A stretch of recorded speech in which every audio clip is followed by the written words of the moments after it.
শুভ সকাল বন্ধুরা, এখন ঘড়িতে বাজে সকাল 11টা। সেই সকাল 7টা থেকে কিন্তু ঘুম থেকে ওঠার পরে কন্টিনিউ কাজ চলছে আমাদের বাড়িতে।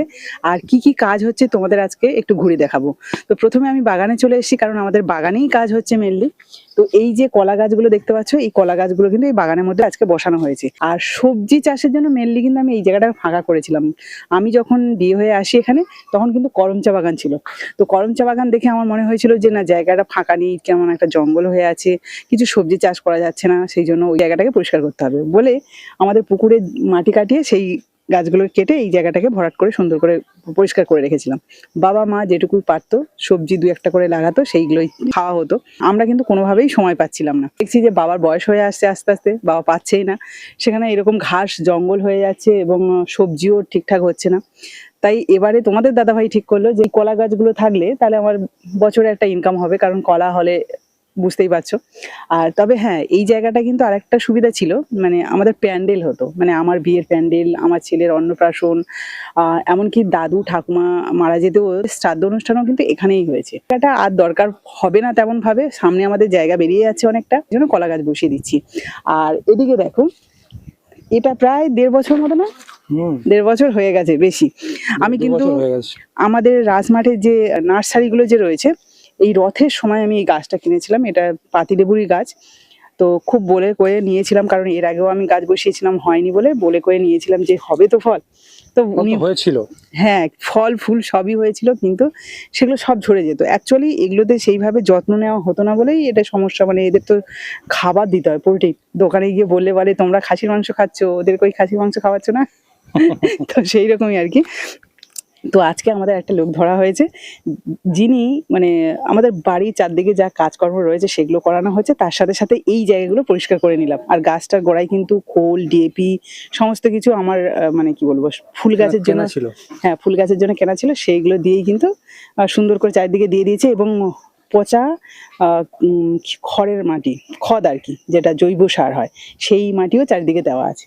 আর এই যে এটা হচ্ছে কি কাজ, বুঝতে পারছো কি? কামরাঙা ঝুলেছিল, সেইভাবে কিন্তু কিনে আনা। তো সেই গাছে তারপরে আর ফুল আসেনি। এই গাছ এরকম বড় হয়ে গেছে, ঝাঁকড়া হয়ে গেছে। বাবা তো যত সবজির খোসা নিয়ে এর গায়ে ঠিপি করতো।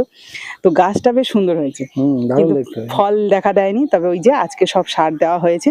আর এই জায়গাটা তো পুরো জঙ্গল ছিল, কিন্তু ওই যে সকালে যদি আমি ভিডিও করতাম তাহলে কিন্তু আমার কাজ হতো না, সেই জন্য তোমাদের দেখাতে পারিনি। এখন ভাবলাম যে না, তোমাদের সাথে একটু শেয়ার করি আমাদের এত কাজ হয়েছে বা এতটা জায়গার কি কাজ হচ্ছে, সেটা একটু দেখালে ভালো হয়। আর এই যে দেখো ঘাসগুলো, মানে এত ঘাস জমেছিল এইটুকু জায়গায়, সেগুলো এই যে এখানে ঢিপি করেছে।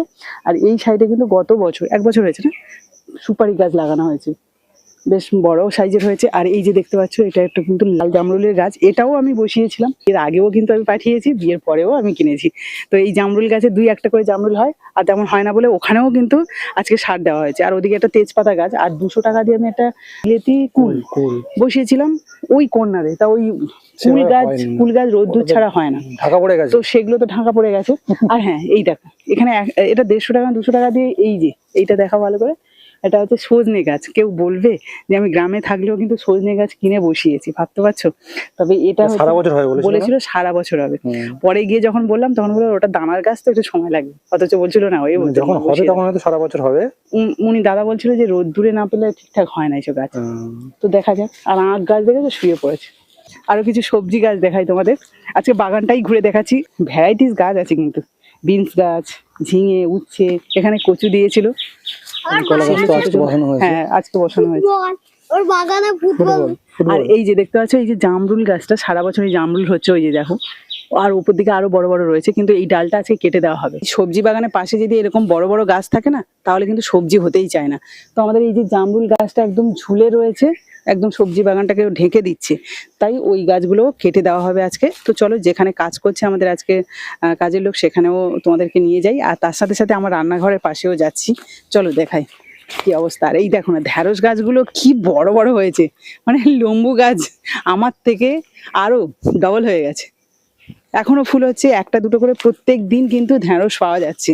মানে এটাতে আমাদের হয়ে যায়, কিনতে হয় না। আর লঙ্কা গাছগুলো তো এই যে শুকনো হয়ে গেছে, প্রায় 6 মাস বেশি আমরা কিন্তু লঙ্কা কিনে খাইনি। এইখান থেকেই যা লঙ্কা হতো তাতেই আমাদের হয়ে যেত।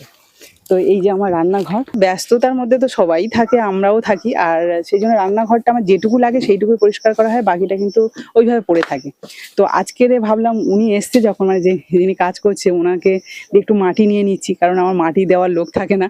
তো সেই জন্য মাটি, এই দেখো গোবর মাটি, এখানে ভুসি আছে, মানে কি যেন ধানের ভুসি আর ইঁদুর মাটি মিশিয়ে রেখেছি, এখানে গোবর দিচ্ছিলাম। দিতে দিতে ভাবলাম যে তোমাদের সাথে একটু ভিডিওটা শেয়ার করি কি করছি আজকে কিন্তু রবিবারের বাজারে কিন্তু আমাদের বাড়িতে এরকমই কাজ চলছে। আর এই একটা দিনই সবার হাতে সুযোগ থাকে কাজ করার। আর সব থেকে আর একটা সুন্দর জিনিস দেখায়, এই যে আমার রান্নাঘরের মানে আমার পিছনের যে গেট আপটা থাকে সেটা কিন্তু আজকে চেঞ্জ হয়েছে।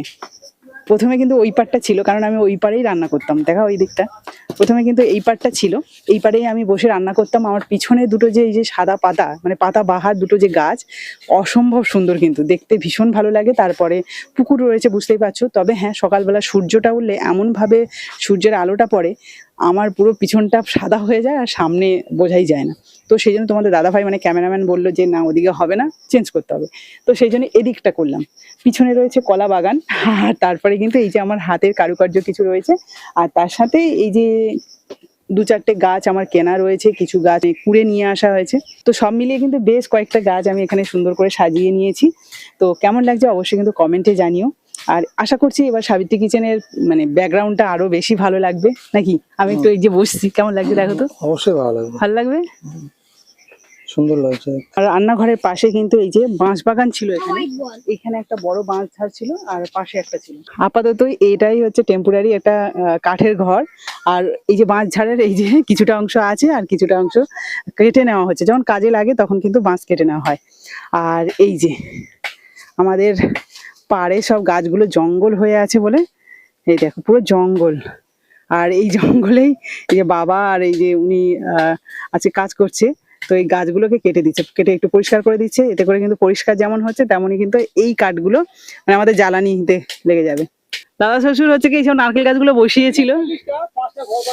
ও ভাবো, এখনো 35টা নারকেল গাছ আছে। তবে সবগুলো গাছে তেমন ভাবে নারকেল ডাব হয় না, দু একটা গাছে কিন্তু প্রচুর ডাব হয়, মানে পুরো একটা একটা কাঁদিতে প্রায় 50টা মতো আছে। তো গুনে পাচ্ছে না একদমই, এই কিছুদিন আগে পেরেছিল, মানে গুনেই পাচ্ছিল না, এত ডাব ছিল। তো এতে কিন্তু বছরে একটা ভালো ইনকাম থাকে। আর এই দেখো আমার মাথার উপরে একটা কলার কাঁদি, এই দেখো আকাশটাও বেশ ভালো পরিষ্কার আছে, দেখো কি ভালো লাগছে না নারকেল গাছে ওপার থেকে নীল আকাশটা, বেশ দারুণ দারুণ। এই যে এবার রান্নাঘরটা গোবর দিয়ে নেবো। তোমাদের দেখালাম তো যে আমাদের বাড়িতে আজকে কি কি কাজ হচ্ছে, আর আমরা কিভাবে ব্যস্ত রয়েছি আজকে দিনটা। সকাল থেকে এখনো কিন্তু আমি ব্রাশই করিনি, খাওয়া দাওয়া তো দূরের কথা, এখন কখন হবে কি হবে জানি না। তোমাদের সাথে কথা বলতে বলতে কিন্তু এদিকে 12টাও বেজে গেছে। তো এখন কিন্তু আমি এই রান্নাঘরটা পুরোটাই গোবর দেবো, তারপরেই কিন্তু স্নান করব, তারপরে খাওয়া দাওয়া হবে। ওদিকে আমার শাশুড়ি মা রান্নার দিকে গেছে। এখন আমাকে এই অবস্থায় দেখে অনেকে বলবে ঠিক হয়েছে, এটাই তো তোমার উপযুক্ত, মানে তোমাকে মানিয়েছে। মানে যেমন আমি পুকুরে যখন থালা বাসন মাজছিলাম, অনেকে কমেন্ট করেছিল, মানে অনেকেই নয়, একজনই কমেন্ট করেছিল। তো যাই হোক, বলতেই পারো, কোনো অসুবিধা নেই। তবে হ্যাঁ, আমি সব পারি, সব ধরনেরই কাজ করতে পারি। তো এখন আমার এই কাজটাই এখন মনোযোগ দিয়ে করতে হবে। তো চলো, আমার এই রান্নাঘর গোবর দেওয়া কমপ্লিট হয়ে গেছে, আর ফাইনাল লুকটা দেখিয়ে দিচ্ছি। এই দেখো চারিদিকটা একদম ঝাঁ চকচকে রয়েছে, সারি সারি আমার গাছগুলোও রয়েছে, আর ভেতরটা একদম নিট অ্যান্ড ক্লিন দেখতে পাচ্ছ। আর ওদিক থেকে ঝাপটা আসবে বলে একটা প্লাস্টিক দেওয়া রয়েছে। আর এদিকে একটা দারুণ জিনিস দেখছি, আর তোমাদের দেখাচ্ছি। আমাদের যে আঁশফলগুলো বলেছিলাম না বিক্রি হয়ে গেছে, এই দাদা কিনেছে। তো এখন পাড়তে এসছে, কি স্টাইলে পাড়ছে, মানে এই বাঁশে উঠে আর ওই গাছের সাথে বেঁধে দিচ্ছ। ওপরে কিন্তু একটা বস্তা নিয়েছে, বস্তার মধ্যে ওইভাবে মানে ইয়ে সমেত ভাঙবে, তাই তো, ডাল সমেত। ওদিকে ওই যে আঁশফলগুলো পাড়া হচ্ছে, আর এদিকে এই যে আঁশফলগুলো দেখতে পাচ্ছ ভরে ভরে রয়েছে, এগুলোও কিন্তু নেবে। ওদিকে আর একটা রয়েছে আঁশফল, ওটাও বিক্রি হয়েছে, মানে ওই দাদা নিয়েছে, ওটাও নিয়ে যাবে। কাকা শ্বশুরদের ওখান থেকে এই জামগুলো পেরে নিয়ে এসছে। একটু দেখাই তোমাদের, এই দেখো ভরে ভরে জাম রয়েছে, একদম ফ্রেশ জাম, গাছ থেকে জাস্ট পেরে নিয়ে এসছে। দেখো, ওই যে বলি না আমাদের বাড়িপুরে সমস্ত ধরনের ফল পাওয়া যায়,